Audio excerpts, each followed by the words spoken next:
For decades, cardiovascular supplements have enjoyed a reputation that borders on magical. Take this pill, we were told, and you'll lower your cholesterol, protect your arteries, and sidestep heart disease like a nutritional ninja. Fish oil, heart shield, niacin, artery cleanser, antioxidants, plaque erasers. But as the science matures and long-term clinical trials catch up to the hype, many of these once-beloved supplements are starting to look more like well-intentioned myths, especially when misused, misunderstood, or megadosed in the name of prevention. Let's start with fish oil, the golden child of omega-3 marketing. It began with observational studies on Inuit populations with low heart disease risk and fatty fish-rich diets. From there, fish oil capsules exploded onto the market, promising everything from reduced triglycerides to smoother heart rhythms. And yes, omega-3s, particularly EPA and DHA, do lower triglycerides and may modestly reduce blood pressure. But here's the slippery truth. Most over-the-counter fish oil supplements aren't concentrated or purified enough to deliver these benefits. Worse, they often oxidize in storage, potentially turning heart-helping fats into inflammatory lipids that do the exact opposite. Recent large trials like VITAL and ASCEND, which looked at tens of thousands of people, found no significant reduction in heart attacks or strokes from standard-dose fish oil in generally healthy individuals. Meanwhile, the REDUCE-IT trial, which did show cardiovascular benefit, used a high-purity EPA-only prescription product, not your local drugstore capsule.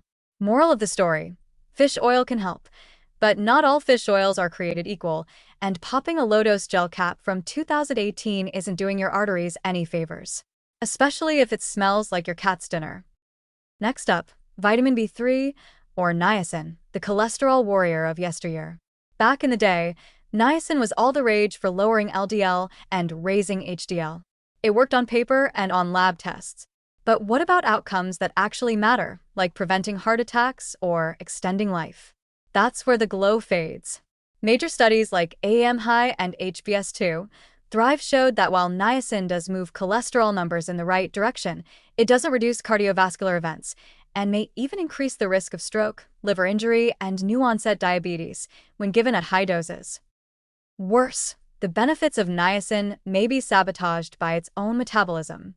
High doses generate toxic byproducts like 4-PY, which increase endothelial inflammation, oxidative stress, and may contribute to arterial plaque formation. Ironic, given the heart health intentions.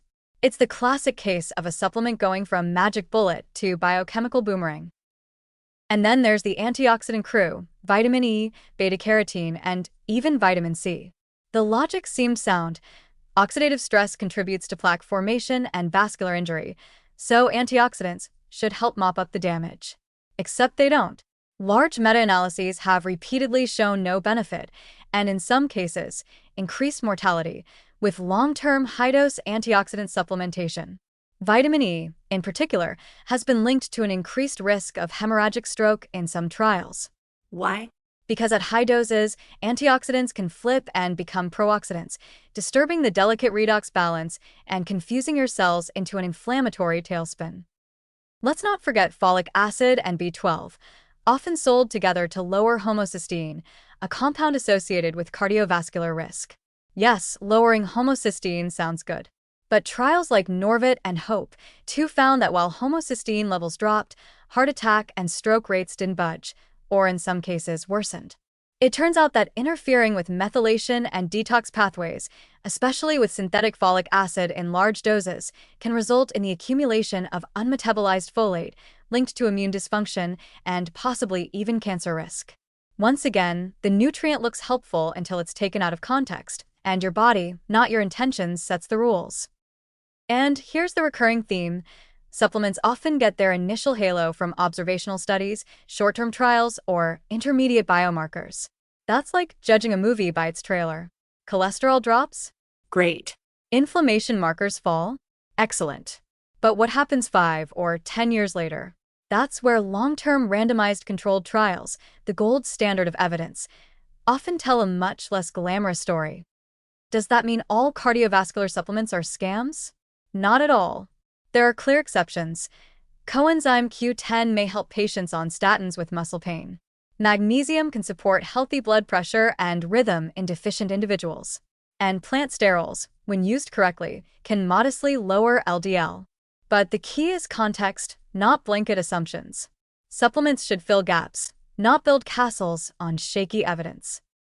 So the next time you're tempted to heart-proof your life with a supplement stack longer than your grocery list, remember, a healthy lifestyle still beats any capsule. Move your body, eat colorful plants, manage stress, and sleep like it's your job. And if you're taking something for your heart, make sure it's not just flattering your lab results while secretly making your endothelium cry. Because when it comes to cardiovascular health, the road to the ER is paved with good intentions and very expensive supplements.